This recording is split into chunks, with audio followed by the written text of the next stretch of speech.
আল্লাহ পাক বলেন ওয়ানসালনা ইলাইকা যিকরা লিতুবায়্যিনা লিন-নাসি মা নুসিলা ইলাইহিম ওয়া লাআল্লাহুম ইয়াতাফাক্কারুন। হে নবী, এই কোরআন আমি আপনার কাছে দিয়েছি, এই কোরআনে কারীম দিয়ে মানুষের কাছে আপনি সতর্ক বাণী পৌঁছান। যে লিতুবায়্যিনা লিন-নাস, আপনি মানুষের কাছে এই কোরআন দিয়ে সতর্ক করবেন। কোন মানুষ? লাম শব্দ ব্যবহার করা হয় জীবিত মানুষদের জন্য। কোন মানুষ মরে গেলে তাকে কোরআন পড়ে শোনাবেন, এটার জন্য আপনাকে পাঠায়নি, আপনাকে পাঠিয়েছি জীবিত মানুষদের শোনাবেন। দুঃখজনক হলেও সত্য, 15.5 বছরে জীবিত মানুষদেরকে কোরআন শোনানো বড় কঠিন হয়ে গিয়েছিল। 14 জায়গায় অনুমতি নেওয়া লাগবে। এক কথা বলে না, অথচ ওই মানুষটার বাবা মারা গেলে আমার ডাক দিতে হুজুর কোরআন পড়ে দেন। আরে বেটা, তোর বাপ তো মরে গেছে, এখন আমি পড়ে করবো কি? যতদিন জীবিত ছিল তখন পড়লে কাজ হতো। সরাসরি কিন্তু বলতো না যে না, কোরআন প্রচার করার দরকার নেই, কোরআনের অনুষ্ঠান হবে না, কিন্তু এমন সিস্টেম বানিয়ে দিয়েছিল 14 জায়গায় অনুমতি নেওয়া। আমার মনে হয় কেউ নিতেও যেত না, ও অনুষ্ঠান করতে দিত না। যাতে মাতাল হলো তাহলে ঠিক ছিল, কারণ জানতো যে 96% মুসলমান এখানে। সরাসরি ওপেন কোরআনের বিরুদ্ধে অবস্থান নিলে টিকে থাকা সম্ভব না, এই জন্য এমন সিস্টেম করেছিল মানুষ যেন অনুষ্ঠান না করে। কিন্তু এখন আর ওইটা নেই, এখন আছে, এখন ওপেন হয়ে গেছে, অনুমতি তো লাগেই না। যারা অনুমতি দেবে তারা এখন বলে হুজুর আসে। আমাকে সেদিন গোয়েন্দা বিভাগের সর্বোচ্চ যিনি, আমি নাম নিলাম না, উনি আমাকে কল দিয়েছে হোয়াটসঅ্যাপ, বলছে হুজুর কোরআনের কথা সারা বাংলাদেশের 64 জেলায় 56,000 বর্গ মাইলে সেইভাবে আল্লাহ বলেছেন ওইভাবে ফোর্স দিয়ে বলবে, কোনো বাধা নেই, কোনো অনুমতি লাগবে না, কেউ যদি বাধা দেয় আমাদের জানাবে। হ্যাঁ, বললাম যে স্যার আপনি এতদিন ছিলেন কোথায়? আমি নতুন দায়িত্ব পেয়েছি, আমি একজন মুসলমান, যেভাবে আল্লাহ জানিয়েছেন আপনি ওইভাবে করবেন, কোনো সমস্যা নেই। আমি তো এইটাই চাই, আমরা তো এইটাই চাই যে আমরা আল্লাহর বান্দাদের শোনাবো কোরআন, মরা বান্দা না, জীবিত বান্দা। এখানে আমরা মরা না জীবিত? হ্যাঁ, জীবিত মানুষদেরকে কোরআন শোনাতে হবে ব্যাখ্যা সহ, বিশ্লেষণ করে। আজকে তেলাওয়াতকৃত আয়াত থেকে আমরা তাফসীর করব। এই শব্দটা নিয়ে বাংলাদেশে একটা ভেজাল আছে, বাংলাদেশ, ভারত আর পাকিস্তান, আমরা নিরসন করব ইনশাআল্লাহ। আর যারা শুনতে এসেছে তাদের দ্বিতীয় দায়িত্ব কি? বলো আল্লাহুম ইয়াতাফাক্কারুন, ওরা যেন কথাগুলো শোনার পরে বাড়ি যেয়ে চিন্তা ভাবনা করে যে আসলে কি বলেছে আর আমরা করছি কি। কথা বলে না কেন? এটা কি আমি বানালাম আয়াতটা? তাহলে আমার দায়িত্ব স্পষ্ট দলিল প্রমাণ জীবিত মানুষদের শোনানো, আর যারা শুনবে তাদের দায়িত্ব হয়ে পড়ে বাড়িতে যেয়ে তারা যেন চিন্তা ভাবনা করে। করবেন তো ইনশাআল্লাহ? আল্লাহ আমাদের তৌফিক দিন। আজকের এই মাহফিলে যারা এসেছে বলেন আলহামদুলিল্লাহ। দরুদ আর সালাম পড়ছি মুহাম্মদ রাসূলুল্লাহ সাল্লাল্লাহু আলাইহি ওয়াসাল্লামের প্রতি, যাকে আল্লাহ রাব্বুল আলামিন যে তেলাওয়াতকৃত আয়াতগুলো করলাম এগুলো তাকে উপহার দিয়েছিলেন। বিশ্বনবীকে আল্লাহ পাঠানোর পরেই যত নবী দুনিয়াতে আল্লাহ এর আগে পাঠিয়েছেন প্রত্যেকটা নবীর কাছে এই স্বীকৃতি নিয়েছিলেন, وَإِذْ أَخَذَ اللَّهُ مِيثَاقَ النَّبِيِّينَ لَمَا آتَيْتُكُم مِّن كِتَابٍ وَحِكْمَةٍ ثُمَّ جَاءَكُمْ رَسُولٌ مُصَدِّقٌ لِّمَا مَعَكُمْ لَتُؤْمِنُنَّ بِهِ وَلَتَنصُرُنَّهُ إِلَى آخِرِ آيَةٍ। সূরা আলে ইমরান আমি যেখান থেকে পড়েছি তার আগে তাফসীর করতে হলে যে আয়াতের করা হয় তার আগের আয়াত পরের আয়াত এর সাথে সম্পর্ক কি এটা আগে বলা লাগে, এই জন্য আমি এটা পড়লাম। আল্লাহ পাকের আগে রিসালাতের ঘোষণা দিতে গিয়ে এত ব্যাপক হারে দিয়েছেন। শুধু আমাদের যে নবী, যত নবী এর আগে পাঠিয়েছিলেন 1,24,000 বলেন আর 2,24,000 বলেন, সঠিক সংখ্যা যেহেতু আমরা জানি না, যত নবী আল্লাহ পাঠিয়েছে প্রতিটি নবীর কাছে এই স্বীকৃতি নিয়েছিল, অঙ্গীকার নিয়েছিল যে তোমাদেরকে আমি জ্ঞান দিয়েছি আর বিজ্ঞান দিয়েছি, তোমাদেরকে জ্ঞানের জন্য কিতাব দিয়েছি, বিজ্ঞান জানার জন্য আমার কিতাবের ভেতরে থিওরি দিয়েছি। যত বিজ্ঞানের আবিষ্কার সব আল্লাহর কোরআনের থিওরি থেকে। একজন রাসূল তোমাদের কাছে আসবে, তোমাদের কাছে যে কিতাব আর যে জ্ঞান যে বিজ্ঞান আছে এইটার স্বীকৃতি দেওয়ার জন্য, সত্যতা প্রমাণ করার জন্য আসবে। তোমরা যখনই ওই রাসূলের সংবাদ পেয়ে যাবে লা তুমিনুন্না বিহি ওয়া লা তানসুরুন্না, শব্দের আগে দুইটাই লাম দিয়েছেন, লামে তাকিদ নুনে সাকিলা। আল্লাহ পাক বলেন, হে নবী, হে রাসূলরা, যারা এই দুনিয়াতে তোমরা গিয়েছো প্রত্যেকের জন্য আমি অঙ্গীকার নিলাম, ওই রাসূল যদি তোমাদের কাছে চলে যায় অবশ্যই তাকে বিশ্বাস করবা, তাকে সাহায্য করবা। যত নবী যত রাসূল আসলেন প্রত্যেককে আল্লাহ বলেছিলেন ক্বালু আকরারনা, তোমরা কি স্বীকৃতি দিলে? প্রত্যেকেই বলেছে হ্যাঁ। আলা যালিকুম ইসরি, আমরা এই বিষয়ের উপরে ঐক্যবদ্ধ হয়েছি, একমত হয়েছি, আমরা স্বীকৃতি দিয়ে দিয়েছি। ক্বালা ফাশহাদু ওয়া আনা মাআকুম মিনাশ শাহিদিন, আল্লাহ বলেন তোমরাও সাক্ষী, আমিও নিজে সাক্ষী হয়ে গেলাম তোমাদের কাছে। এই আয়াতের শিক্ষা কি? মুফাসসির ইকরাম ফি জিলালিল কোরআনে লিখেছেন, সাইয়্যিদ কুতুব, যত নবী যত রাসূল পাঠালেন তারা যদি নবীদের রিসালাতের স্বীকৃতি দিতে পারে, বিশ্বাস এবং সাহায্য করার অঙ্গীকার করতে পারে, কিয়ামত পর্যন্ত আমরা যারা নবীর উম্মত হয়ে আসবো আমাদের সবচেয়ে বড় দায়িত্ব হবে তার রিসালাতের ঘোষণা দেওয়া এবং তার সাহায্যের জন্য এগিয়ে যাওয়া। প্রশ্ন আসতে পারে, তার রিসালাতের ঘোষণা দিলাম, সাহায্য করব কি করে, তাকে পাবো কোথায়? তাকে পাবেন কোথায় মানে কিয়ামত পর্যন্ত তো উনি তো হায়াত পাবেন না, উনি তো একদিন একদিন বিদায় নেবেন, নিয়েছেনও। কিয়ামত পর্যন্ত তাকে সাহায্য করার নামান্তর হচ্ছে তার আদর্শ পড়ে আছে, ওই তাকে সাহায্য করা। তার আদর্শকে যারা ধারণ করবেন, নবীজির আদর্শ দুনিয়াতে যারা বাস্তবায়ন করার চেষ্টা চালাবে, তাদেরকে আপনার সাহায্য করা ওয়াজিব, আপনার জন্য হক। লা তুমিনুন্না বিহি ওয়া লা তানসুরুন্না, যারা আরবি গ্রামার জানে, কত কঠিন শব্দ জানেন, এটা লাম দিয়েছেন আবার তাকিদ দিয়েছেন নুনে সাকিলা। অবশ্যই এখন আপনাকে মানা লাগবে তার রিসালাত। এই পৃথিবীর বহু মানুষকে আমরা দেখেছি তারা আল্লাহর স্বীকৃতি দিয়েছে, কিন্তু ওই জামানার রাসূলের স্বীকৃতি তারা দেয়নি, এই জন্য তারা বেঈমান হয়ে মারা গেছে। এই যে আবু জাহেলের নাম শোনেন, এই লোকটা আল্লাহ একজন আছে, ও বিশ্বাস করত, ওর জীবনী পড়েন। কোরআনে বহু জায়গায় আল্লাহ জিজ্ঞাসা করছেন নবীজিকে, ওয়ালা ইন সাআলতাহুম মান খালাকাস সামাওয়াতি ওয়াল আরদা লা ইয়াকুলুন্নাল্লাহ, ইলা আখিরি আয়াত। হে নবী, ওদেরকে যদি আপনি জিজ্ঞাসা করেন, আবু জেহেলকে, যে আকাশ আর জমিন কে বানিয়েছে, লা ইয়াকুলুন্নাল্লাহ, গ্যারান্টি দিয়ে বলবে আল্লাহ বানিয়েছে। তাহলে আল্লাহ একজন আছে, আল্লাহর একাত্মবাদের স্বীকৃতি আবু জেহেল পর্যন্ত দিয়েছে।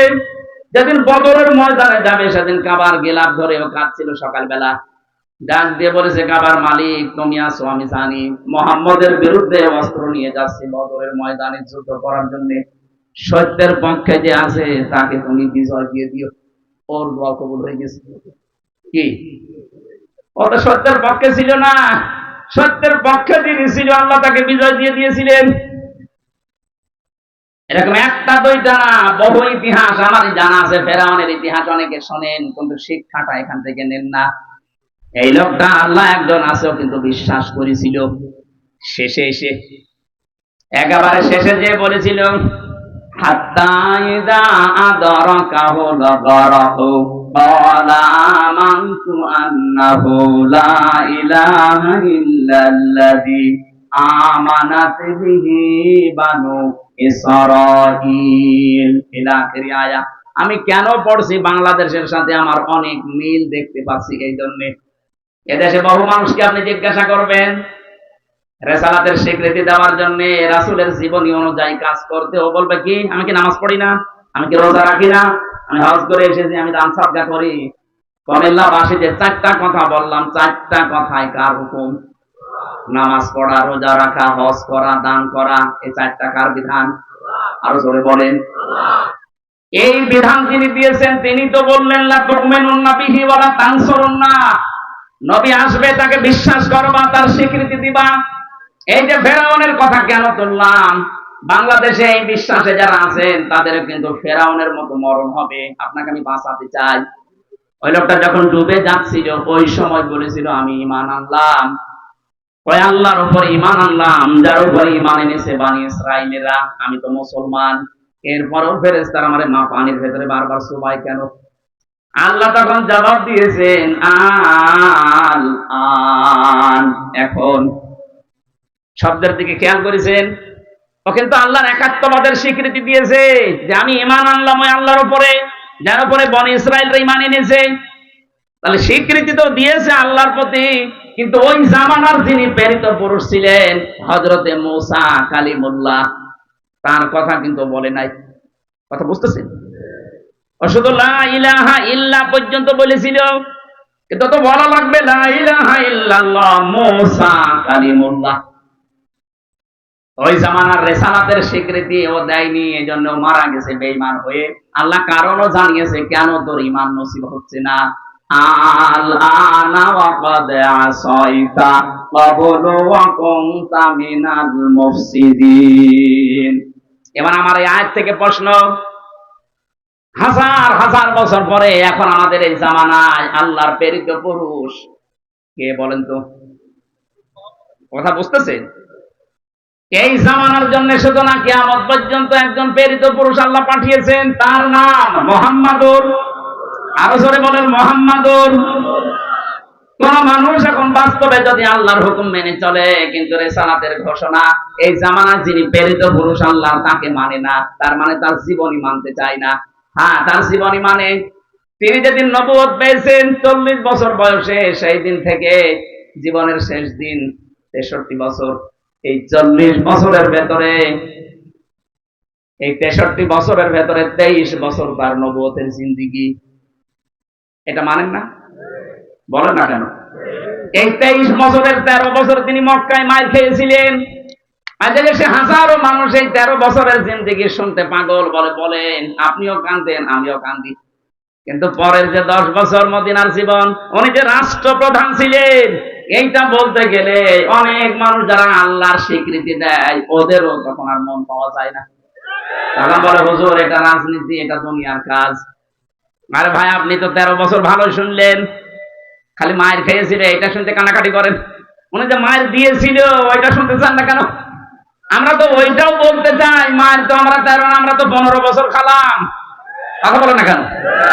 উনি 13 বছর খেয়েছিলেন, আমরাও 15 বছর খেয়েছি। উনি 10 বছর রাষ্ট্রনায়ক ছিলেন, আমাদেরকেও 10 বছর চালাতে দিন না কেন? আমরা তো এখন 10 বছরে যেতে চাই। বলে না, আপনি ওই 13 বছরে থাকেন। 13 বছরে থাকলে খালি মায়ের খালে আপনার ভালো লাগবে না?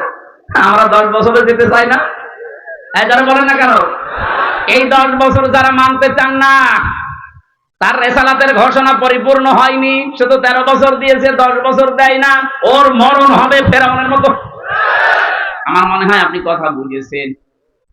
এরপরও যদি কেউ না বোঝার ভান করে থাকেন, এখানে আসেন, কানে কানে বলছি। না, আপনি না বুঝলে আমি বেকার চিল্লাবো না। বুঝেছেন কিনা বলেন? যারা আল্লাহর কথা মানতে রাজি আছেন কিন্তু রেসালাতের ঘোষণা আপনাকে দেওয়া লাগবে, ফেরাউন এটা দেয়নি, এই জন্য বেঈমান হয়ে পড়ে গেছি। আপনি যদি এখনো দিতে না চান, আপনি হয়তো বুঝতেছেন না, তাই আপনাকে আমি বুঝিয়ে দিলাম যে মূসা কালিমুল্লাহ বলা লাগবে, মুহাম্মাদুর রাসূলুল্লাহ। সুতরাং আপনি বলছেন না। আপনি কথাগুলো বলতে গেলে তখন রাজনীতি মনে করেন, দুনিয়ার কাজ এটা, এই ঝামেলা যাওয়া দরকার, এগুলো আমরা করবো না। আমরা 15 বছর অলরেডি মাইল খেয়ে ফেলেছি, রসুলের চাইতে আরো 2 বছর বেশি। কথা বলেন না কেন? এখন আমরা 10 বছর নবীজির মতো অন্তত এই জমিনটা হাতে নিতে চাই। আপনি একটু দিয়ে দেখেন, বিশ্ব নবী যদি বলতে পারেন খায়রুল কুরুনি করনি, কোরআন দিয়ে দেশটা 10 বছর চললে আমরা বলতে পারবো খায়রুল কুরুনি করনি। কারণ সাদাবাজি থাকবে না। কথা বলে না কেন? ডাক্তার শফিকুর রহমান ঘোষণা দিয়েছে যদি কোরআনে দেশে প্রতিষ্ঠিত হয়, সাদাবাজ দিয়ে নামও কেউ মুখে নিয়ে আসবে না। আন্তর্জাতিক কিছু কৌশল আছে, এইগুলোতে এই ছোট মন ন্যারো মন নিলে হবে না, মনটা ব্রড করা লাগবে। এই কারণে সেদিন দীপ্তির সাথে উনি টকশো করেছিলেন, এইটা নিয়ে কত রকমের ফতোয়া বাজে। আরে ভাই, ওখানে যদি উনি না যেতেন, পরের দিন আন্তর্জাতিক মিডিয়ায় ছড়িয়ে দিত যে এরা নারী বিদ্বেষী। অনেকে ওনার চেহারা হা করে দেখতে গেছে, ওনার বউ নেই বাড়ি, দীপ্তির চাইতে সুন্দরী বউ ওনার বাড়িতে, যদি মুরব্বী হয়ে গেছে তাই কি? এখনো বলে না কি 64 বছর বয়স, এখনো বলছে আমি যুবক মানুষ। ওনার স্ত্রীকে আমরা দেখি না, কিন্তু আমরা জানি যে ওই রকমই। উনি যেরকম চাঁদের মতো, স্ত্রী ওই রকম। ওনার ছেলেটার সাথে জেলখানায় দেখা হয়েছিল, ডাক্তার রাফাত রাফাত। কি সুন্দর মানুষ, এরকম সুন্দর হতে পারে, কি সুন্দর চেহারা। বাবা মা সুন্দর হলে বাচ্চা কাচ্চাও সুন্দর হয়। কথা বলে না কেন? বাবা মা সুন্দর না হলে বাচ্চা কাচ্চা উল্টো পাল্টাই হয়। তা আমার যেটা বোঝানোর দরকার আমি অলরেডি ইঙ্গিত দিয়ে ফেলেছি। এরপরেও যদি না বোঝার ভান করে থাকেন, আমার হাতে হেদায়েত নেই, আমার কিছু করার নেই। সুতরাং আল্লাহর কথা মানবেন। রেসালাতের কথা বলতে গেলে আপনার কাছে রাজনীতি মনে হবে, আপনার মরণ আবু জেহেলের মতো আর ফেরাউনের মতো হবে, আপনি টের পাচ্ছেন না। আল্লাহ যেন আপনাকে বাঁচান, বলেন আমিন। ফাইন তাওয়াল্লাউ ফাকুলু শাহাদু বিআন্না মুসলিমুন। কেউ যদি মুখ ফিরিয়ে নেয়, আপনি বলেন আমি মুসলমান। আর এই আয়াতের পরবর্তী আয়াত, এই যে 82 নম্বর আয়াত, এটা সূরা আলে ইমরান। আল্লাহ রাব্বুল আলামিন বলেন ফামান তাওয়াল্লা বা'দা যালিকা ফাউলাইকা হুমুল ফাসিকুন। হে নবী, এই ঘোষণা আপনি স্পষ্ট দেওয়ার পরে যে প্রত্যেক নবী আমার উপরে ঈমান এনেছিল, সাহায্যের ঘোষণা পেয়েছিল, তোমরা যারা আমার উম্মত দাবি করবে, শুধু আল্লাহর কথা মানলেই হবে না, আমার রিসালাতের স্বীকৃতিও দেওয়া লাগবে। কথা বলেন ঠিক কিনা? আমার আদর্শ আমি রেখে আসলাম, কিয়ামত পর্যন্ত আদর্শ থাকবে। যদি আমার প্রতি ঈমান আনতে চাও, তাহলে আদর্শকে জমিনে প্রতিষ্ঠা করার জন্য সাহায্য করা লাগবে। আপনি নিজে পারছেন না, যারা করছে মাস আপনাকে তাদের পেছনে থাকা লাগবে। আল্লাহ আমাদের তাওফিক দিন। আমার তো অ্যাডভার্টাইজ করা দরকার, আমি করলাম। এরপরে যদি কেউ মুখ ফিরিয়ে চলে যান, আল্লাহ বলেন তারা ফাসিক। তারা কি? ফামান তাওয়াল্লা বা'দা যালিকা। এরপরেও যদি কেউ মুখ ফিরিয়ে নেয়, ফাউলাইকা হুমুল ফাসিকুন, তারা ফাসিক। আল্লাহ তুমি আমাদেরকে ফাসিকি থেকে বাঁচাও, বলেন আমিন। এবার যেটা পড়েছি 73 নম্বর আয়াত, 83, এই আয়াতের তাফসীর করার জন্য বসেছি। কারণ কবরে যাওয়ার পরে যে প্রশ্নগুলো হয়, মার রব্বুকা, তোমার রব কে, এটা হবে না? কালকে আমার মাহফিল টাঙ্গাইলে ছিল, ওখানে কালকে এই শব্দের ব্যাখ্যা করেছিলেন যে কবরে কেউ যদি বলতে চায় রব্বি আল্লাহ, আমার রব আল্লাহ, অবশ্যই তাকে রবের যে 5টা অর্থ আছে তার প্র্যাকটিক্যাল লাইফে ওটা মিলিয়ে দেখাতে হবে যে হ্যাঁ আমি রব মানি। তাহলে কবরে আপনি বলতে পারবেন রব্বি আল্লাহ, আমার রব আল্লাহ। এই কি এখানে চলে যাচ্ছে, এটা নড়াচড়া করবেন না। দ্বিতীয় নম্বরটা আজকে নিচ্ছি, কালকে আমার আছে আবার বগুড়াতে, দিনের বেলা গাইবান্ধা, রাতে বগুড়া। ওখানে কালকে 3 নাম্বার প্রশ্নের জবাব আমি বলবো ইনশাআল্লাহ। আজকে দ্বিতীয় প্রশ্ন হবে মা দিনুকা, তোমার দিন কি? দিনের আমি 19টা অর্থ পেয়েছি পুরা কোরআন শরীফের ভেতরে, সামারাইজ করে আমি 10টা বানিয়েছি। এই 10টা বিষয় যদি দুনিয়াতে কেউ দেখাতে পারে যে হ্যাঁ আমি দিন এই 10টাকে মানি এবং প্র্যাকটিক্যালি দেখাই, সে কবরে যাওয়ার পরে বলতে পারবে দিন ওনার ইসলাম, আমার দিন ইসলাম। এবার আসেন তো আমাদের কয়টা মানা হচ্ছে? আল্লাহ রাব্বুল আলামিন বলেন আফা গায়রা দীনিল্লাহি ইয়াবগুন। তবে কি এরা চায় আমি যে দিন পাঠিয়েছি সেই দিন বাদ দিয়ে অন্য কোন দিন তারা কি তালাশ করে? আল্লাহু আসলামা মান ফিস সামাওয়াতি ওয়াল আরদ তাওআন ওয়া কারহা। ইচ্ছায় হোক অনিচ্ছায় হোক, আকাশ জমিনে যা কিছু আছে সবাই আমি আল্লাহর দ্বীনের সামনে মাথা নত করে দিয়েছি। ওয়াইলাহি ইরজাউন, সবাইকে ফিরে আসা লাগবে কার কাছে? আর জোরে বলেন। এটা বাংলা অর্থ ছিল। এবার আসেন আমরা ব্যাখ্যা যাই। দীনুল আল ইসলাম, এই কথা আমরা কবরে বলতে চাই না চাই না? আরো জোরে বলেন। 1 নম্বরে দিন শব্দের ব্যাখ্যা আমি কোরআনে কারীম থেকে পেয়েছি। দিন মানে এই রাতের পরে যেটা আসবে ওই দিন। বলেন না, দিনের প্রথম অর্থ কি আমাদের দিন। এজন্য প্রতিদিন আমাদের মুখ দিয়ে আল্লাহ 17 বার করে কমপক্ষে বের করে নিচ্ছে মালিকি ইয়াউমিদ্দিন। জবান খুলে কোরআনের আয়াতটা পড়েন, মালিকি ইয়াউমিদ্দিন। কিয়ামতের দিনের একচ্ছত্র মালিকানা কার? আরো জোরে। এটা দিয়ে আল্লাহ আমাদের বারবার মুখ দিয়ে বের করাচ্ছেন, কারণ হচ্ছে কিয়ামতে কিন্তু কারো কিছু করার থাকবে না, কারণ একচ্ছত্র মালিকানা আল্লাহর। কি এটা দিয়ে আল্লাহ বোঝাতে চাই, ও পৃথিবীর বান্দা বান্দিরা, কারো উপরে ভরসা করে কিয়ামতে ঠেস পাবা না। কত মানুষ, এই বিশেষ করে আপনাদের ব্রাহ্মণবাড়িয়া, কুমিল্লা, এই 2 জেলা, এগুলো বেশি কত মানুষ ভরসা করে আছে কেল্লা বাবা, ফতে বাবা। কিসের কেল্লা, কিসের ফতে? কিয়ামতে যেখানে নবীরা পর্যন্ত ইয়া নাফসি করতে থাকবে, হযরত ইব্রাহিম নবী পর্যন্ত বলবে, মাবুদ আমার পিতা আসরের সাথে যা ভালো লাগে তুমি করো, কিন্তু আমাকে বাঁচাও। হযরত ঈসা রূহুল্লাহ তিনি বলবেন, মাবুদ আমার মা মরিয়মের সাথে যা আচরণ করবা করো, তুমি আমাকে কিছু বলবা না। চিন্তা করেছেন যে নবীদের নাম বললাম, এত বড় পাওয়ারফুল নবী মূসা কালিমুল্লাহ, কথা বলতেন আল্লাহর সাথে।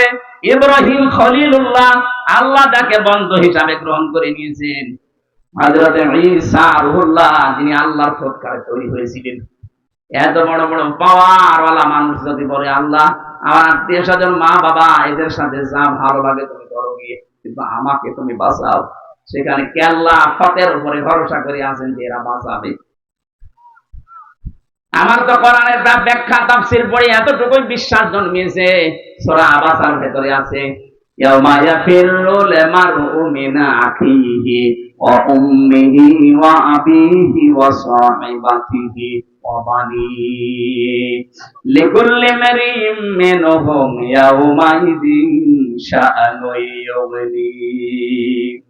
আল্লাহ বলেন সেদিন মানুষ দৌড়াবে নিজের আপন ভাই থেকে, মা বাপ থেকে, সন্তান সন্ততি, স্ত্রী বন্ধু, এদের থেকে আগে মানুষ পালাতে থাকবে। এখানে প্রায় 6টা মানুষের নাম আছে। কুমিল্লাবাসী মাথায় যদি মগজ থাকে একটু ভাবেন, প্রথমে ভাইয়ের নাম, মায়ের নাম, বাবার নাম, ছেলের নাম, স্ত্রীর নাম, বন্ধুর নাম। বিপদে পড়লে এরাই তো দেখি এগিয়ে আসে। আল্লাহ বলেন এরা পালাবে। এফেররো মানে এই যে বাঘে তাড়া দিলে যেভাবে মানুষ দৌড়ায়, এফেররো শব্দের শাব্দিক অর্থ এই দৌড়। আপনজন দেখলেই মানুষ এরকম করে দৌড়াতে থাকবে। কি বলে আপনার বিবেক বলেন তো আপনি? এরা যদি পালায়, আমার মনে হয় পীর সাহেব বলবে, আল্লাহ আমি পীরই ছিলাম না। বলেন যেখানে মা পালাচ্ছে, বাবা পালাচ্ছে, আপনার ভাই পালাচ্ছে, নিজের বউ পালাচ্ছে, পীর সাহেব বলবে, আল্লাহ কিসের পীর, আমি পীর ছিলাম না। এটা বলবে। আপনি যে সেদিন ধরা খাবেন সেদিন বুঝবেন। সূরা মাআরিজের ভেতরে আরো কঠিন করে আল্লাহ দিয়েছেন, ইউবাসসিরুনাহুম ইয়াওয়াদ্দুল মুজরিমু লাউ ইয়াফতাদি মিন আযাবি ইয়াউমিযিন বিবানিহি ওয়া সাহিবাতিহি ওয়া আখিহি ওয়া ফাসিলাতিহি আল্লাতী তু'বি ওয়া মান ফিল আরদি জামিআন সুম্মা ইউনজি। আল্লাহ রাব্বুল আলামিন বলেন, ওই দিন মানুষ মুক্তিপণ হিসাবে দিতে চাইবে সর্বপ্রথম তার ছেলে মেয়েকে। আমি আয়াতটা পড়ার পরে বাণী শব্দের ব্যাখ্যা পড়ার পরে চিন্তা করলাম, আল্লাহ 3টা বছর আমি জেলে আছি, আমার মেয়ে 2টাকে আমি আজও দেখিনি। ওই সময় 7 মাস রেখে গিয়েছিলাম ছোটটারে, এখনো 4 বছর। এই 3 বছর হয়ে গেল ওরে আমি না দেখার কারণে ওর প্রতি একটা অজানা ভালোবাসা আমার তৈরি হয়ে গেছে। বড়টার প্রতি অত না, ছোটটা ফারিহা জান্নাতের প্রতি যত বেশি হয়েছে।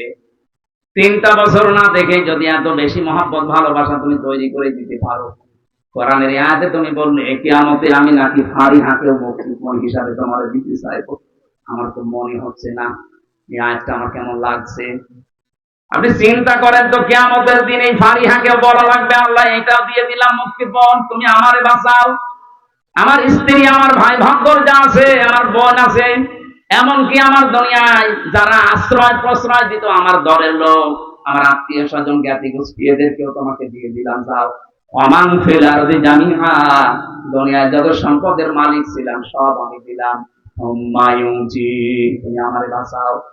আল্লাহ জবাব দিয়েছেন কড়া করে ধমক দিয়ে, কাল্লা, কখনো না, কাল্লা কখনোই না, ইন্নাহা লাযা, তোরে আমি লাজায় দেব।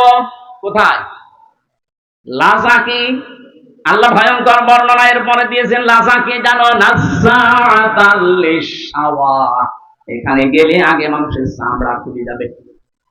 আমাকে রিমান্ডে মাঠের নিচে যখন নিয়ে গিয়েছিল ওই আয়না ঘরে, আমি দেখেছিলাম মাঝে মাঝে রাতের বেলা, রাত 11টা 12টার পরে ওরা আসতো, 4-5 জন এসে এই কিছু জিনিসপত্র নিয়ে বলতে, আমরা এইগুলো দিয়ে নখ তুলি, মানুষের চামড়া তুলিয়ে যে এইগুলো দিয়ে জীবিত মানুষের নখ তুলে নেয়, চামড়া তোলে, ডিম নিয়ে এসে বলতে যেগুলো আমরা দেই।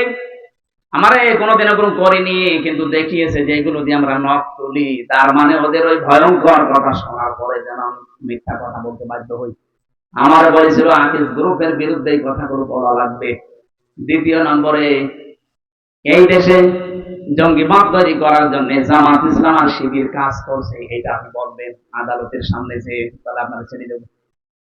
রিমান্ডে বারবার আমাকে ওই অফিসার গুলো, বিশেষ করে এসপি আর এসপি, প্রতিদিন আমার এই রাতের বেলা এসে বলতো জামাত ইসলাম তো খারাপ না, ভালো দল, ওরা মিথ্যা কথা বলে না, ওরা দুর্নীতি করে না, তা আপনার বলতে সমস্যা কি?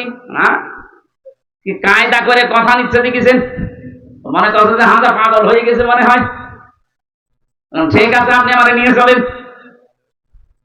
এত কষ্ট প্রথম কয়েকদিন দিয়েছিল, দেখেন না এত নরম চরম নেই। শেষে আমাকে ওই দিনে দিয়েছিল যে এইগুলো দিয়ে আমরা নখ তুলি, যদি আপনি কালকে ম্যাজিস্ট্রেটের সামনে এগুলো না বলেন আমরা কিন্তু করবো। কয়েকটা মুসলমান অফিসার পেয়েছিলাম, মুসলমান নামে শুধু আল্লাহর উপর ধরত, যে আল্লাহর এই কাজটা মনে হয় ঠিক হয়নি।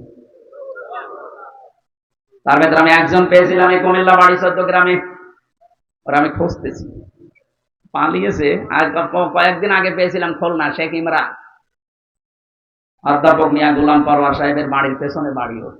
ওই দিন আমার মাহফিল ছিল পরওয়ার সাহেবের কাছে।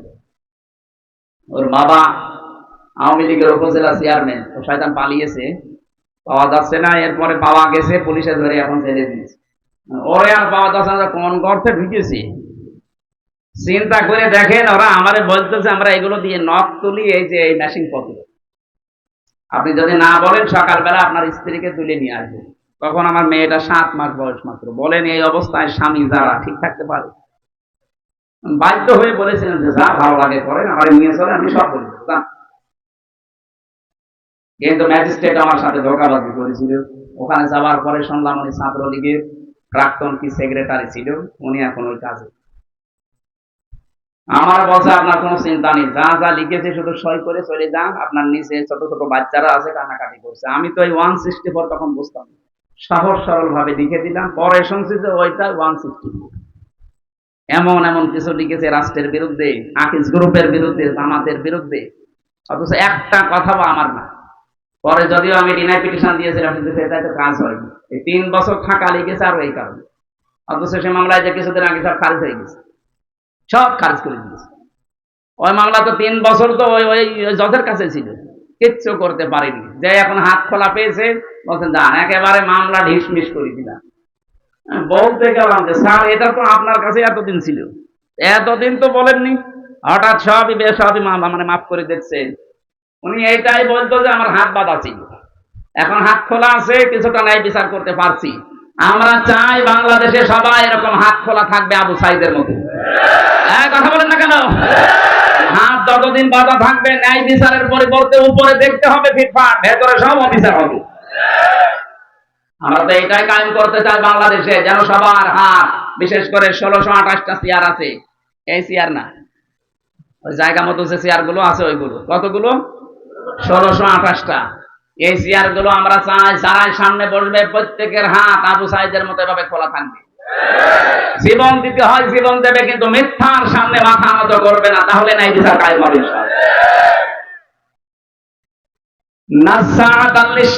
শব্দটার ব্যাখ্যায় বলেছিলাম, এত কঠিন জায়গা এটা, আল্লাহ বলেন প্রবেশ করতে দেরি হবে, তোর চামড়া খুলে যেতে দেরি হবে না। এতটুকু আল্লাহ যদি শেষ করে দিতেন, আমি আজ পর্যন্ত আর পড়তাম না। পরে আরো শব্দ কঠিন দিয়েছেন। আল্লাহ বলেন জানো এই নাচা কাদেরকে ডাকবে? তাদউ মান আদবারা ওয়া তাওয়াল্লা ওয়া জামাআ ফাআওয়া। যে মানুষগুলোকে সত্যের দিকে আহ্বান জানানো হয়, এই যে আমি রেসালাতের ঘোষণা দিয়ে একটা সঠিক সত্য তথ্য তুলে ধরলাম, এরপরও যারা মুখ ফিরিয়ে না বোঝার ভান করে থাকবে, এই মানুষগুলোকে আল্লাহ লাজায় দেবে। আমি কথা বোঝাতে পেরেছি? আমি কিন্তু একটা সত্য তুলে ধরেছি আপনাকে, আপনি আল্লাহর বিধান মানতে রাজি আছেন, কিন্তু রেসালাতের ঘোষণা দিলে আপনি রাজনীতির গন্ধ খোঁজেন। এই জন্য ডাকবে তাদেরকে মান আদে বারা ওয়া তাওয়াল্লা, যে ব্যক্তি সত্য শোনার পরও মুখ ফিরিয়ে চলে যায়, একবার করে পেছন ফিরে চলে যায়। ওয়া জামাআ ফাআওয়া, আর যারা মাল সম্পদ জমা করে আর বারবার এগুলো সংরক্ষণ করার জন্য চেষ্টা চালায়, এই বাংলাদেশে এটা সবচেয়ে বেশি। 15.5 বছরের দিকে তাকান, এক একজন কত টাকা পয়সার মালিক হয়েছে। আর শুধু মালিক হয়েই না, এগুলো কি করে সংরক্ষণ করে রাখা যায় এই চিন্তা ভাবনা ছিল। একটা মানুষ শুধু ধরবে 7টা ব্যাংক থেকে 36,000 কোটি টাকা মালিকানি করে। বাকিগুলোর কথা চট্টগ্রামের একজনের ভূমি প্রতিমন্ত্রী ছিল, এই লোকটা 620টা বাড়ি বানিয়েছে পৃথিবীতে। আপনি কতদিন বাঁচবেন? এই যে 620টা বাড়ি আপনার মনে করেন আছে, বানিয়েছেন, 200 বছর পরে যদি আপনি বাংলাদেশে আবার ফিরে আসেন, 200 বছর তো বাঁচবেন না। আর নাই খুব বেশি হলো 20 বছর বাঁচবেন, আর 20 বছর 30 বছর পরে মরে যাবেন। 200 বছর পরে যদি আপনি চট্টগ্রাম সহ বিদেশে সহ যত বাড়ি বানিয়েছেন, কোন বাড়ির সামনে যে যদি বলেন এই বাড়ি আমার, যারা ওখানে বসবাস করবে ওরা আপনারই হয়তো 3 পুরুষের পরে, আপনার ছেলে 3 পুরুষ, তারাই হয়তো বাস করবে। কিন্তু তারা আপনাকে বাড়িতে তো ঢুকতেই দেবে না, আর বলবে কিসের সাইফুদ্দিন আপনি? কথা বলেন না কেন? কিসের সাইফুজ্জামান আপনি? আপনাকে আমরা চিনি না, বাড়িতে তো ঢুকতেই দেবে না, বলবে থাকার জায়গা নেই, মসজিদে গিয়ে থাকেন, এটা বলবে না? যারা 620টা বাড়ি যখন কিসের কাজে আসবে? আল্লাহ বলে না জামা শুধুমাত্র সম্পদ জমা করে শেষ করেনি, এগুলো কি করে সংরক্ষণ করা যায় সেই চিন্তা ভাবনায় লেগে থাকতো। আমার মনে হয় আয়াত পড়ার পরে বাংলাদেশে বহু মানুষ আয়াতে ধরা খাবে, আমরা যেন ধরা না খাই। কিয়ামতের কথা বলছিলাম আপনার সামনে। আজ যারা বিভিন্ন ভরসা করে আছেন যে অমুক বাবা আমরা বাঁচাবে, অমুক পীরের মুরিদ আমি, চট্টগ্রাম বিভাগে এগুলো বেশি হচ্ছে, এই কারণে বলছি কত রেজভি বাবার মুরিদ আছে তারা বলছে কোনো চিন্তা নেই, কিয়ামতে যদি আল্লাহ জিজ্ঞাসা করে বলবো আমরা রেজভি বাবার লোক ছিলাম। রেজভি যেখানে মুসা নবী, ঈসা নবী, ইব্রাহিম নবী কোল কেনারা পাচ্ছে না, সেখানে কিসের বাবা? এরপরও আপনার মাথা কি গোবর ভর্তি করা আছে, চিন্তা ভাবনা আসে না কেন? বিবেকটা জানলা এমনি দেয়নি, বিবেক দেওয়ার পরও যদি কাজে লাগাতে না পারেন আপনি জাহান্নামে। অকালু লাউ কুন্না নাসমাউ আও নাকিলু মা কুন্না ফি আসহাবিস সাঈর। ওই মানুষগুলো তখন আফসোস করে আর বলবে আল্লাহ যদি আলেমদের কথা ওই সময় শুনতাম আর বিবেকটা যদি কাজে লাগাতাম, তাহলে ভণ্ড পীরদের উপরে ভরসা করতাম না, এখন আমি ধরাও খেতাম না। তাদের জন্য আল্লাহ যে জায়গাটার নাম দিলেন তার নাম সাঈর, এটা জাহান্নামের একটা দরজার নাম। এই দরজা দিয়ে আপনাকে প্রবেশ করাবে। এখন যদি সতর্ক না হতে পারেন, আপনি বিশ্বাস করতে পারেন আপনি জাহান্নামের সাঈরে যাচ্ছেন, বলেন নাউযুবিল্লাহ। এজন্য আমরা সতর্ক করার জন্য এসেছি, আশা করছি আপনি সতর্ক হবেন।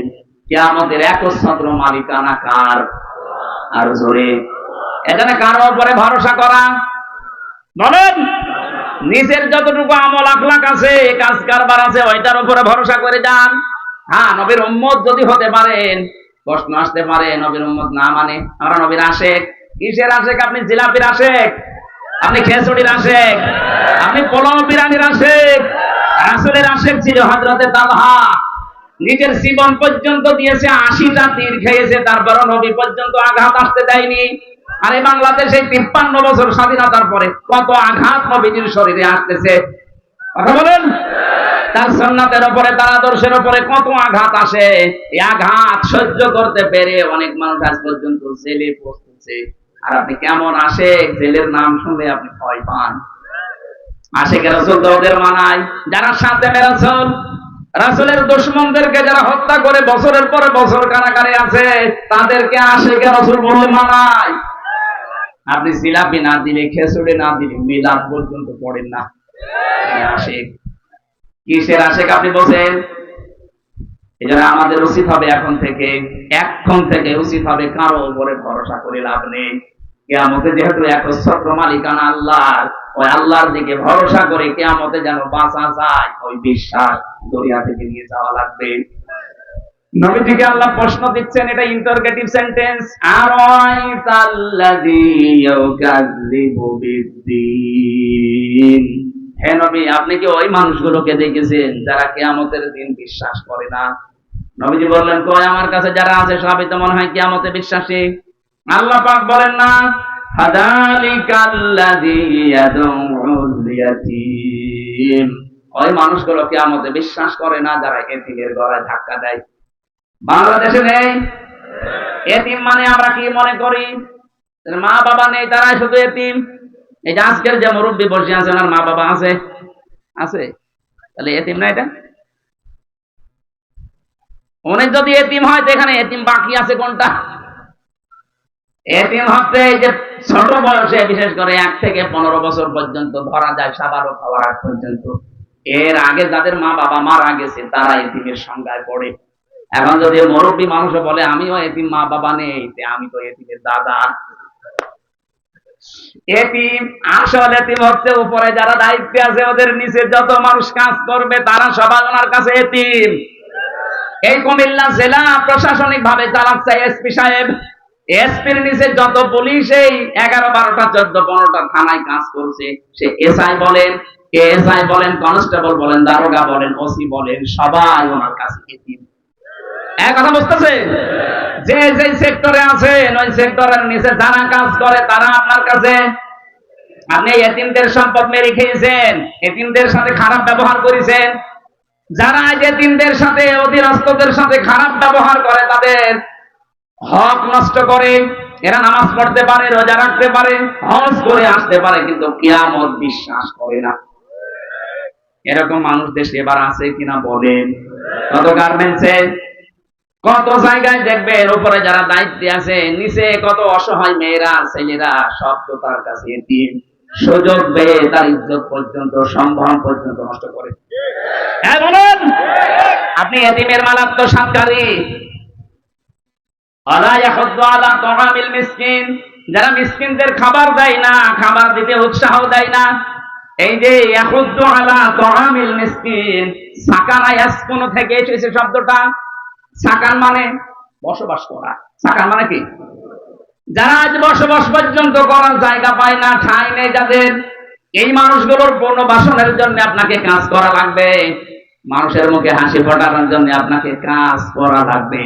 বাংলা অর্থ হচ্ছে দারিদ্র মুক্ত সমাজের জন্য আপনার ভূমিকা থাকা লাগবে। এটা আজ বাংলাদেশে অধিকাংশ মানুষ মনে করে এ দুনিয়ার কাজ। কে বলেছে দুনিয়ার কাজ?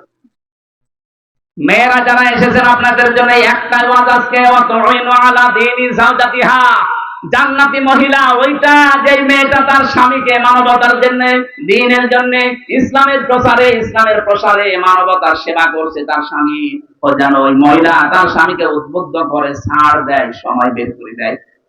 কিন্তু অধিকাংশ মহিলা আরো বাধা দেয়। কথা বলে ঠিক কিনা? না, আপনি নামাজ পড়ে, রোজা করে, কালো বোরকা পরে নেককার হতে পারবেন না। আপনার স্বামী, এটা 3 নাম্বার পয়েন্ট, ওয়াতুইনু আলা দীনি যাওজাতিহা। আপনার স্বামীকে আপনি হযরতে খাদিজাতুল কুবরার মতো বের করে দেবেন বাড়ি থেকে, যে দিনের জন্য, মানবতার সেবায়। আপনার স্বামী মানবতার সেবামূলক কাজ করে, মানুষের উপকারের জন্য নেমে যায় বাড়ি থেকে, দিন প্রসারে, দিন প্রসারে, দিন কায়েমে, দিনের সেবা করার জন্য কাজ করে বেড়াচ্ছে। আপনি সময় বের করে দেবেন তাকে, তাকে আপনি ছেড়ে দেবেন, ছাড় দেবেন শুধু না, তাকে আরো উদ্বুদ্ধ করবেন। কিয়ামতের ময়দানে খাদিজাতুল কুবরার সাথে জান্নাতে যেতে পারবেন। আজ আমরা আরো ছেড়ে দেওয়া দূরের কথা, সংসারে অশান্তি তৈরি করে আরো বাধা দেই। কথা বলে না কেন? আমার মা বোনেরা, নামাজ পড়ছেন, পড়েন, রোজা রাখেন, হজ করে এসেছেন, পর্দায় থাকেন, পাশাপাশি স্বামীকে মানবতার সেবায়, ইসলামের সেবায় বের করে দেবেন। কিয়ামতে যদি খাদিজাতুল কুবরার সাথে, যার নামে আজকের এই মাদ্রাসা, এই মহিলার সাথে জান্নাতে থাকতে চান, আল্লাহ মেয়েদেরকে খাদিজাতুল কুবরার অনুসারী হওয়ার তৌফিক দান করেন, আমিন। যেটা বোঝাতে চাচ্ছিলাম, দারিদ্র মুক্ত সমাজের জন্য আমাদের 6 জায়গা থেকে ভূমিকা পালন করা লাগবে। এটা যদি আর সবাই মিলে আমরা ঐক্যবদ্ধ হয়ে করতে পারি, দিনের প্রথম অর্থ যেটা বলেছিলাম, কিয়ামতের দিন, এই কিয়ামতের দিনে আপনাকে আল্লাহ নিজে পার করিয়ে দেবেন। জোরে বলেন সুবহানাল্লাহ। দিন শব্দের 2 নাম্বার অর্থ রাষ্ট্রীয় বিধান। এটা আজ বাংলাদেশে অনেকে আমরা না বুঝলে ফেরাউন এটা বুঝেছিল। সূরা মুমিনের 26 নাম্বার আয়াতে আল্লাহ দলিল দিয়েছেন, আকালা ফিরআউনু দারুনি আকতুল মূসা ওয়ালিয়াদউ রাব্বা। ইলা আখিরি আয়া। ফেরাউন বলেছিল আমার ছেড়ে দাও, আমি মুসাকে হত্যা করব, সে তার রবকে ডাকো। আমি আশঙ্কা করছি সে আমার রাষ্ট্রের বিধিবিধান পাল্টিয়ে দেবে। এখানে দিন মানে রাষ্ট্রীয় বিধান। আজ দিন মানে সাথে ধর্ম মনে করে যারা পড়ে আছেন, আপনার চাইতে আমার মনে হয় দিন ফেরাউন ভালো বুঝেছিল। বলেন, ও বলেছিল আমাকে ছেড়ে দাও, আমি মুসাকে হত্যা করব, ওদের রবকে ডাকো।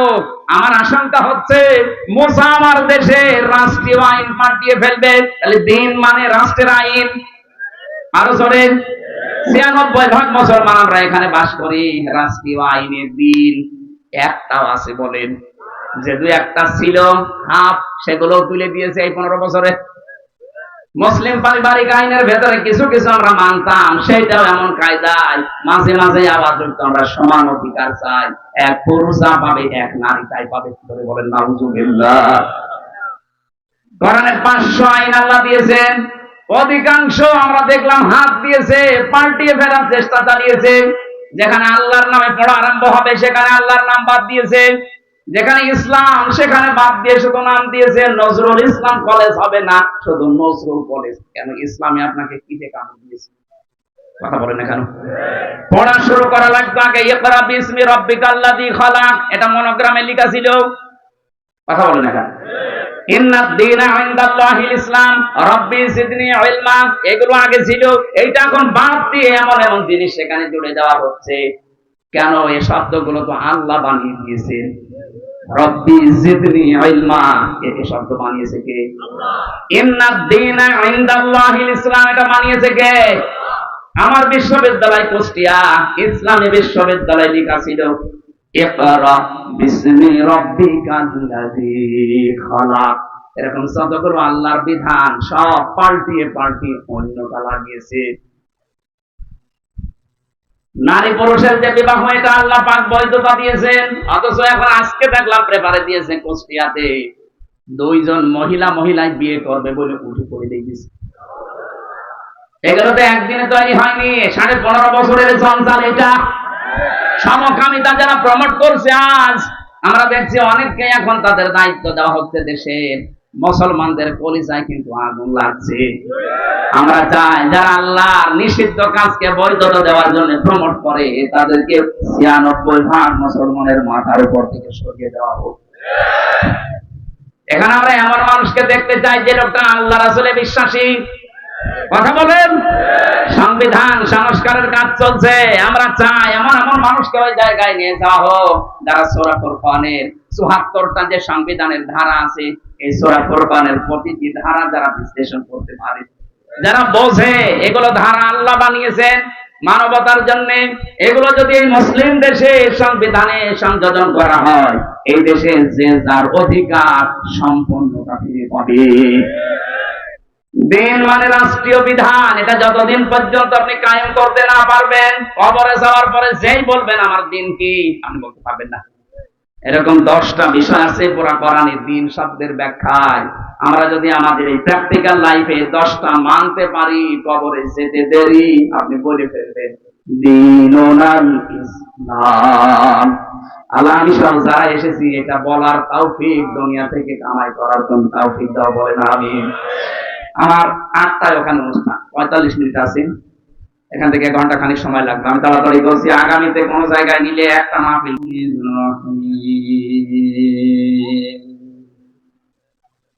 আফাগাইরা দীনিল্লাহি ইয়াবগুন ওয়ালাহু আসলামা মান ফিস সামাওয়াতি ওয়াল আরদ طوعا وكرها وإليه يرجعون صدقت يا ربنا। না মাইক কানে লাগবে, যেখানে যা আছে কানের দিকে ঘুরিয়ে দেন, তাড়াতাড়ি করেন, রিভাব দেবেন। عن عباس رضي الله تعالى عنه قال قال النبي صلى الله عليه وسلم من ذاق طعم الإيمان من رضي بالله ربا وبالإسلام دينا আবে মুহাম্মাদুর রাসূলুল্লাহ সাল্লাল্লাহু আলাইহি ওয়াসাল্লাম নাবিয়্যান ওয়া রাসূলা রাহু মুসলিম وقال تعالى في شان رسوله وما زادهم إلا إيمانا وتسليما اللهم صل على سيدنا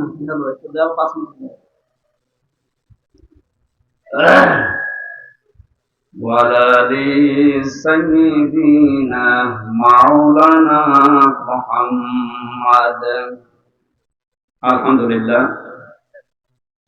বাংলাদেশের ঐতিহ্যবাহী জেলা কুমিল্লা বিপাড়া থানার অন্তর্গত শীতলায় খাদিজাতুল কুবরা রাদিয়াল্লাহু তাআলা আনহা মহিলা দাখিল মাদ্রাসার ঐতিহাসিক তাফসীরুল কোরআন মাহফিল স্বনামধন্য সভাপতি জনাব আলহাজ আব্দুল মান্নান, সহসভাপতি আলহাজ আব্দুল বারী, প্রধান অতিথি জনাব শামা আজহারুল ইসলাম, প্রধান মেহমান আপনাদের এলাকার কৃতি সন্তান বিশিষ্ট আইনজীবী অ্যাডভোকেট ডক্টর মোবারক হুসাইন আতালাল্লাহু উমরাহু ওয়া বারাকাল্লাহু ফি হায়াতি, বলেন আমিন।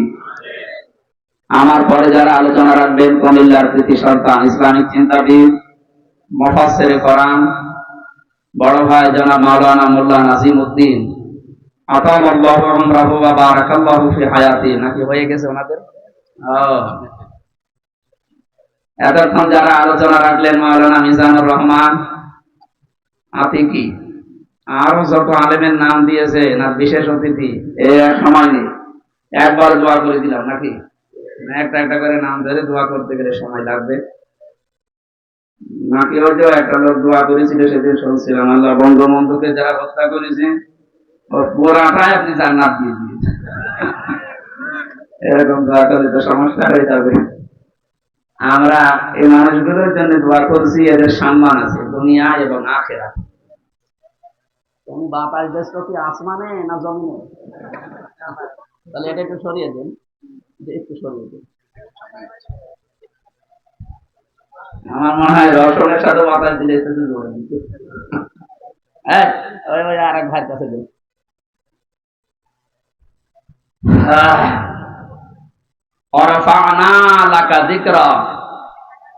আল্লাহ রাব্বুল আলামিন যে দোয়া দিয়েছেন মুহাম্মদ রাসূলুল্লাহকে, হে নবী আমি আপনার নামকে সুউচ্চ জায়গায় পৌঁছিয়ে দিয়েছি। দিন যত যাবে নবীর সম্মান মর্যাদা তত বাড়তে থাকবে।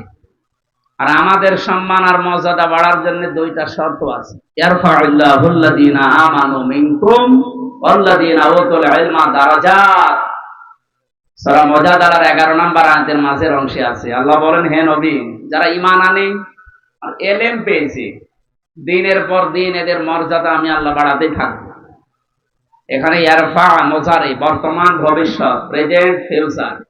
দিন যত যাবে এদের মর্যাদা বাড়াইয়ে দেবে কে বলেন তো? দারাজাতুন না, দারাজাত বহু বচন দিয়েছেন আল্লাহ। প্রশ্ন আসতে পারে, তাহলে আমাদের যাদের ঈমান আছে তাদের মর্যাদায় 15.5 বছর ছিল না কেন? ঈমান আমাদের ছিল, কিন্তু অধিকাংশ মানুষের ঈমানের ভেতরে ছিল ভেজাল। যাদের ঈমান পরিপূর্ণ ছিল, ভেজাল ছিল না, তাদের মর্যাদা কিন্তু ঠিকই ছিল। এই কথা বলে না কেন? কোরআনের পাখি দেলাওয়ার হোসেন সাইদি রহমতুল্লাহ আলাইহি, ওনাকে মানুষ হয়তো সামনাসামনি গালি দিত, কেউ কেউ পেছনে যেয়ে বলতো না এই কাজটা ঠিক হয়নি। শুধুমাত্র কিছু কুলাঙ্গার আছে, এই কালামানিক, এদের মতো মানুষ বাদ দিয়ে আলেমদের দোয়া যে কবুল হয় তার প্রমাণ এই কালামানিক। দেখেছেন কলার পাতায় শুয়েছে, বিসি পর্যন্ত উড়ে গেছে। এখন ওটা কয়টা যে উড়েছে আমরা জানি না, আমার মনে হয় একটা এখনো আছে, কিন্তু সংসার করার মতো আর নেই, ওর কাজ শেষ। আজকে না কয়েকদিন আগে যে আদালত থেকে নামার সময় দেখলাম, মুখে আরো সেই হাসি নেই। আগে আলেমদের লিস্ট করতো 116 জনের, আমার নামও দিয়েছিল। ওই সময় কি হাসি দেখেছিলেন? আগস্টের 5 তারিখের পর থেকে আল্লাহ ওদের মুখ মলিন বানিয়ে দিয়েছেন। শুধু মুখ না, কোরআনে কারীম জানিয়েছেন ফাযুর কাইফা কানা আকিবাতু মাকরিহিম আন্না দাম্মারনাহুম وقومهم أجمعين সূরা নম্বরের 51 নম্বর আয়াতে আল্লাহ জানিয়েছেন, হে নবী আপনি নজর করে দেখেন যারা ষড়যন্ত্র করেছিল তাদের পরিণাম আমি কি করেছি। আন্না একালিপ টান আছে। আল্লাহ বলেন অবশ্যই আমি আল্লাহ নিজে দাম্মারনাহুম ওয়া কওমাহুম আজমাইন, ওই সমস্ত মানুষ এবং তাদের যারা সঙ্গী সাথী ছিল সবাইকে নিজে মিলে শিকড় কেটে দিয়েছে। সুতরাং তাদের যে পরাজয় এটা আল্লাহ নিজে ঘটিয়েছেন। এই আন্না এর ভেতরে এইটাই আছে। এরপরে নবীজিকে আল্লাহ জানিয়েছেন ফাতিলকা বুয়ুতুহুম খাবিয়াতান বিমা যালামু ইন্না ফি যালিকা লাআয়াতান লিকাওমিন ইয়ালামুন। ফাতিলকা এই যে সেই ঘরগুলো, এই ঘর বাড়িগুলোর দিকে একটু তাকান। বুয়ুতুহুম তাদের ঘর, বাইতুন দেয়নি আল্লাহ বুয়ুত দিয়েছেন, আবার হোম দিয়েছেন জমির, এটা বহুবচন। আল্লাহ যেন তার কুদরতের আঙ্গুল এইটা এভাবে দেখিয়ে দিচ্ছে এই যে সেই ঘরগুলো, এই সেই ঘর যেখানে বসে জালেমরা দুর্বিসন্ধি করত। আমি আল্লাহ পাক এই ঘরগুলোকে আজ জনশূন্য করে দিয়েছি, পূজার গৃহ বানিয়ে দিয়েছি।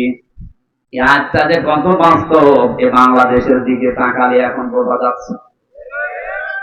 বিশেষ করে আমার কুষ্টিয়ার হানিফ সাহেবের যে বাড়ি, বিলাসবহুল বাড়ি, যেখানে টর্চার সেল ছিল, যে জায়গায় বসে ইসলামের বিরুদ্ধে, মানবতার বিরুদ্ধে, ইসলাম পন্থীদের বিরুদ্ধে দুর্বিসন্ধি করা হতো, ষড়যন্ত্র করা হতো, মিটিং করা হতো, এই ঘরগুলো আল্লাহ নিজে মনে হচ্ছে পূজার গৃহ বানিয়ে দিয়েছে।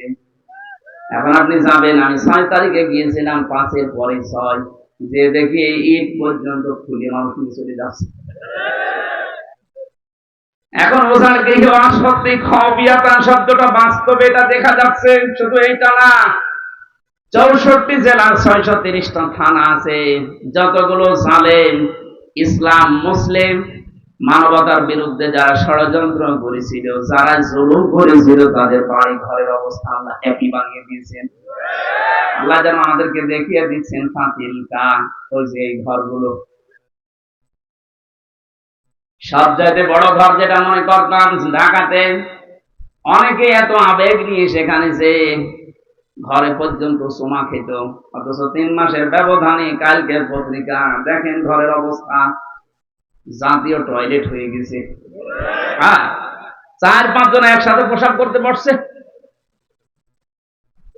কোথায় পৌঁছিয়েছে দেখেছে। আমার মনে হয় কিছু মানুষ পোশাক পায়খানা করতে যাচ্ছে একটা উদ্দেশ্য নেই।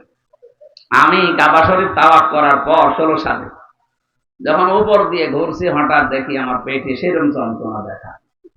পুলিশকে বললাম, ইয়া হে ভাই আমার পেটে ব্যথা করছে হঠাৎ, আমি তো এতক্ষণ ভালো ছিলাম। পুলিশ আমারে বলছে, ইয়া হাজি আল হজ্জা তাই না বিলা দোকান। ও হাজি, দেশ কোথায়? জি তুমি বাংলাদেশ। বাংলাদেশ থেকে এসেছি। ওনার ভাষা দিয়ে আমারে বলছে, আপনি এখনো পর্যন্ত জানেন না কোন জায়গা? না তো, যেটা আবু সাইদের বাড়ি। আপনি এখনো পায়খানা না করে দাঁড়িয়ে আছেন, তাড়াতাড়ি কাজ করেন। সত্যি কথা বলছে যে কোরআন সামনে পায়খানা করে দেখে আমার পেটের যন্ত্রণা ব্যথা ভালো হয়ে গেছে। আল্লাহ আমাকে যেন জানাতে চেয়েছে, হামজা 6000 কিলোমিটার দূর থেকে এসেছো, আর শয়তানের মুখে পায়খানা না করে চলে যাবা, তাড়াতাড়ি করো। আমার তো মনে হচ্ছে এখন যে 5-6 জন একসাথে দল বেঁধে পোশাক করছে, আজকেও দেখলাম 3 জন একসাথে বের হচ্ছে। তার মানে ওখানে যারা যাচ্ছে এটা নিয়ত করে যাচ্ছে যে রোগ ভালো হবে। এটা তো আন্তর্জাতিক করা সম্ভব না, এটা জাতীয় টয়লেট হয়ে যাবে। এইটাই বাস্তবতা। আপনি তাকান হিটলারের দিকে, চেঙ্গিস খানের দিকে, হাজ্জাজ বিন ইউসুফের দিকে, ইয়াজিদের দিকে। নামগুলো কিন্তু ভালো, খারাপ না। ইয়াজিদ নামটা খারাপ, কত সুন্দর নাম। শুধু জুলুম করার কারণে আল্লাহ নামটা ঘৃণিত, নিন্দিত করে দিয়েছে। এখন কোন হিন্দুকেও যদি বলা হয় ভাই ছেলে হয়েছে 5000 টাকা দেবো, ইয়াজিদ রাখে, বলবো কি নাম না গালি? বলেন এত সুন্দর সাহাবীর ছেলের নাম, হযরতের মুয়াবিয়ার ছেলে রাদিয়াল্লাহু তাআলা আনহু। এত বড় জলিলুল কদর সাহাবী, যিনি কাতেবে ওহী লিখতেন, তার সন্তানের নাম যদি আল্লাহ জুলুম করার কারণে ঘৃণিত বানিয়ে দিতে পারে, আপনি কার সন্তান? যত বড় মানুষের সন্তান হন, আপনার নাম যুগের আবর্তনে, কালের বিবর্তনে দেখবেন নামটা আজ হোক কাল হোক, ওটা আমার মনে হয় গালি হয়ে যাবে। এখনই অলরেডি হয়ে গেছে। এখন কারো ছেলে মেয়ে যারা জন্মাচ্ছে, যদি বলেন যে 5,000 টাকা দেবো এই নাম রাখে, নাম না, তো গালি। কাউকে যেন অ্যাসিডের বাচ্চা বললে সে রেগে যায়, কয়েকদিন পরে যাই বলবেন তো অমুকের বাচ্চা, হিন্দি রেগে যাবে। এটা করেছে কে বলেন তো? হামজা না। সূরা মরিয়মের 96 নাম্বার আয়াতে আছে, ইন্নাল্লাযীনা আমানু ওয়া আমিলুস সালিহাতি সায়াজআলু লাহুমুর রহমানু ওয়াদ্দা। আল্লাহ পাক বলেন, যারা ঈমান আনবে আর ঈমানের দাবি অনুযায়ী যারা ভালো ভালো কাজ করবে। এখানে সালেহ শব্দটা আছে, সালেহ মানে নেক কাজ, সৎ কাজ, এতটুকু ব্যাখ্যা না। সালেহ মানে যোগ্য। আপনাকে যোগ্যতা অর্জন করা লাগবে। যে যে দিক বিভাগে কাজ করবে, ওই বিভাগ সম্পর্কে তার চূড়ান্ত শিক্ষা এবং প্রশিক্ষণ নিয়ে সঠিকভাবে আঞ্জাম দেওয়ার নাম সালেহ। এটা বাংলাদেশের যত রাজনৈতিক দল আছে, কে কি করছে জানি না, আমি নাম ধরে বলছি, জামাত ইসলাম, ইসলামী ছাত্র শিবির, এই দুইটা দল কিন্তু যোগ্য মানুষ তৈরি করার ফ্যাক্টরি। আপনি যদি বিশ্ববিদ্যালয়ে পড়তে চান, জীবনে তো কোনোদিন ভার্সিটির মুখ দেখতে পারেননি, যদি এই বুড়ো বয়সে পড়তে চান, ভর্তি হয়ে যান, আপনাকে ভার্সিটি পড়াবে। অন্তত 6 থেকে 1 বছর, 6 মাস থেকে 1 বছর লেগে থাকে, আপনি যেন মনে করবেন যে আমি বিশ্ববিদ্যালয়ে পড়ছি। এভাবে তৈরি করবে আপনাকে, কারণ এদের যে সমস্ত ক্যাপাসিটি আছে, যে সমস্ত কৌশলগুলো দেখবেন, সব এভাবে একেবারে ধাপে ধাপে তৈরি করছে। যে মানুষগুলো আইনের দিকে যায় তাকে ওইভাবেই গড়ে তোলে, যারা ব্যবসার দিকে যায় তাদেরকে ওইভাবে গড়ে তোলে, যে মানুষগুলো চিকিৎসার দিকে যায় তাদেরকে ওইভাবেই গড়ে তুলছে।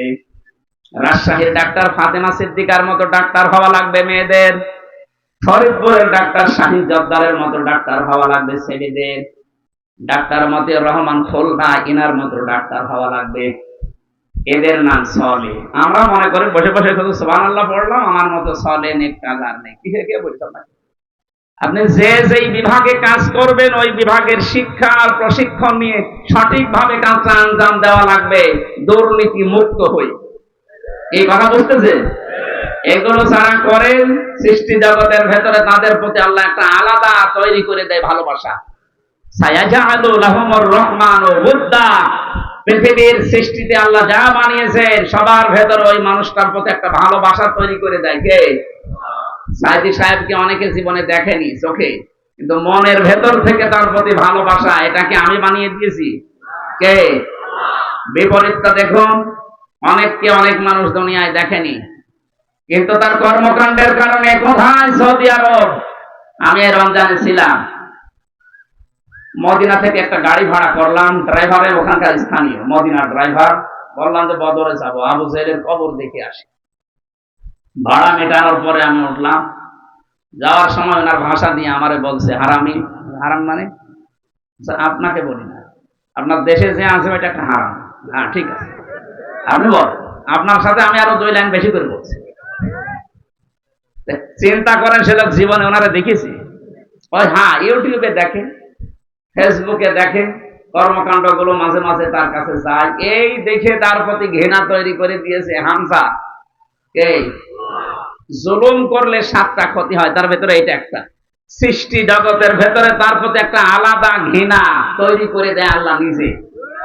এটা অতীতে হয়েছে, এখনো হচ্ছে, কিয়ামত পর্যন্ত হবে। আপনি জালেম হয়ে যাবেন না। 5 বছর পরে দেখা যাচ্ছে আপনার বাড়িটাও জাতীয় টয়লেট আল্লাহ বানিয়ে দিতে পারে। যারা আমরা সতর্ক করলাম, কিন্তু আমি শুধু ইঙ্গিত দিয়েছি। আমি জানি কুমিল্লার মানুষ জ্ঞানী মানুষ, শিক্ষিত মানুষ, এটা বুঝে ফেলছে।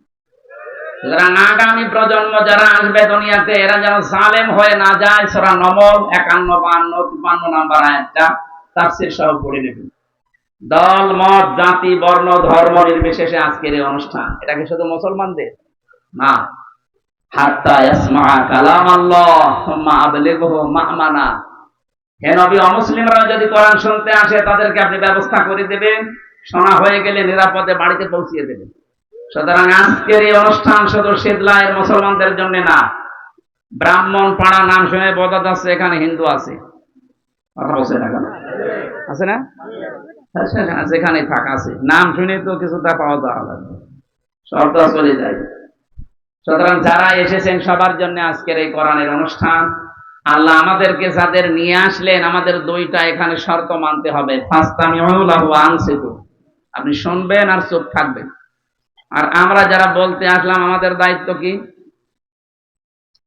সূরা নাহাল, ওটা তো নমল বললাম, এটা নাহাল 44 নম্বর আয়াত, 14 নম্বর পারা, 11 নম্বর পৃষ্ঠায়, 3 নম্বর লাইন।